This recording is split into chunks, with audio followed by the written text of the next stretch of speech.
Hi friends, మేము పెట్టే interesting videos కోసం ఇప్పుడే మా ఛానల్ని సబ్స్క్రైబ్ చేసి పక్కనే ఉన్న గంట సింబల్ని యాక్టివేట్ చేసుకోండి. అలా చేయడం వల్ల మేము పెట్టే ప్రతి వీడియో నోటిఫికేషన్ మీ వరకు ఈజీగా వచ్చేస్తుంది. ఇక లేట్ చేయకుండా వీడియోలో ఏం జరుగుతుందో చూసేయండి. దీపక్ని ఇక స్టేషన్ నుంచి విడిపించి రూప ప్రాణాలు తీయమని దీపక్కి కావాల్సినంత డబ్బు ఇస్తానని శ్వేత చెప్పడంతో ఇక దీపక్ ఈ విధంగా అనుకుంటూ ఉంటాడు. రూప ప్రాణాలు తీస్తే ఎలా, ఆ రాజుగాడి ప్రాణాలు తీస్తే నాకు రూప దక్కుతుంది అనే ఆలోచనతో రూప ప్రాణాలు తీయాలనుకోవడంతో ఒక్కసారిగా అది రాజు పసిగట్టి దీపక్ని లాక్కొచ్చి ప్రతాప్ కాళ్ళ మీద పడేసి ఈ విధంగా అంటూ ఉంటాడు. పెద్దయ్య, అమ్మాయి గారి ప్రాణాలను తీయాలనుకున్న ఈ దుర్మార్గుని మీరు ఎలా బ్రతకనిస్తారు? డబ్బులకి అమ్ముడు పోయి ఆ శ్వేత చెప్పిందని చెప్పి అమ్మాయి గారు ప్రాణాలను తీయాలనుకున్నాడు అని చెప్పగానే ఒక్కసారిగా ప్రతాప్ షాక్ అయిపోతాడు.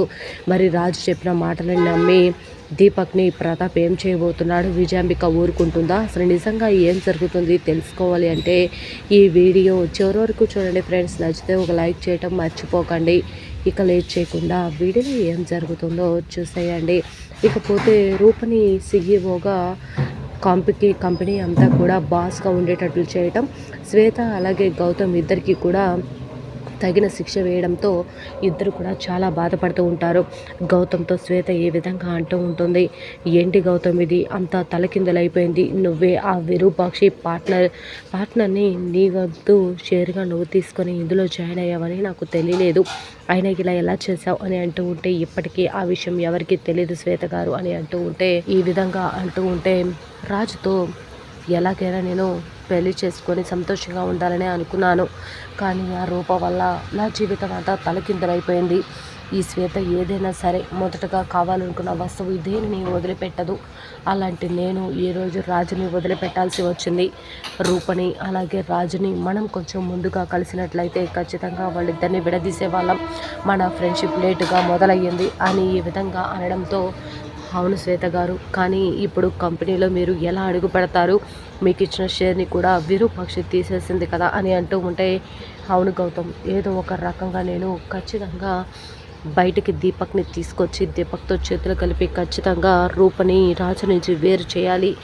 ఆ దీపక్కే నాకు సరైన జోడి అన్నట్లుగా ఈ విధంగా అనుకుంటూ ఉంటుంది శ్వేత.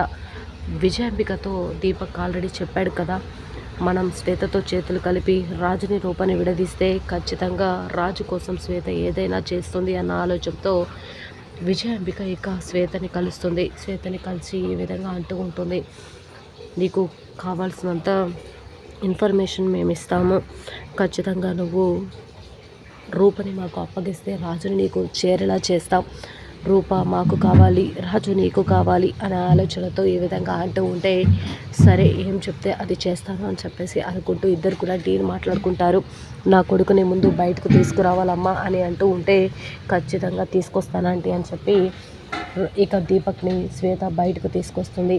చాలా థ్యాంక్స్ శ్వేత గారు, నన్ను బయటకు తీసుకొచ్చినందుకు అని అంటూ ఉంటే నిన్ను బయటకు తీసుకొచ్చింది రాజుని నన్ను కలుపుతావని, నీకు రూప దక్కాలని అని అంటూ ఉంటే అవును, నేను కూడా అదే ప్లాన్తో ఇక మా అమ్మను మీ దగ్గరికి పంపించాను అని ఈ విధంగా అంటూ ఉంటాడు. వెంటనే ఇక రూప అలాగే రాజుని విడదీసే ప్లాన్ చేయాలి అని అంటూ బోనాల జాతరలో ఖచ్చితంగా ఆ రూపని రాజుని ఇద్దరిని కూడా వేరు చేయాలి, అప్పుడే ఇక మనం ఖచ్చితంగా ముందుకు వెళ్ళగలం అని అంటూ ఉంటే అవును అని చెప్పేసి విరూపాక్షని కూడా చంపడానికి ప్రయత్నం చేస్తూ ఉంటాడు ఆ దీపక్. ఖచ్చితంగా రూపని అలాగే రాజుని వేరు చేయాలి అంటే ముందు విరూపాక్షని చంపాలనే ప్లాన్లో అనుకుంటూ ఇద్దరు కూడా ప్లాన్ చేస్తారు. బోనాల జాతరలో పోతురాజుగా కొరడా పట్టుకొని మొత్తం కూడా తిరుగుతూ రాజు రూప ఇద్దరు కూడా బోనాలు ఎత్తుకొని విరూపాక్షతో కలిసి గుడికి వస్తారు. అక్కడ రూప చుట్టూ తిరుగుతూ ఉంటాడు, కానీ దీపక్ని చూసి రాజు షాక్ అయిపోతాడు. దీపక్ ఎలా బయటకు వచ్చాడు అని అనుకుంటూ ఉంటాడు. దీపక్ మరిక రూప ప్రాణాలు తీయబోతున్నాడా లేదా రాజు విరూపాక్షుల ప్రాణాలు తీయబోతున్నాడా? ఆ విషయం తెలుసుకున్న రాజు ఏం చేయబోతున్నాడు అనేది చూడాల్సిందే.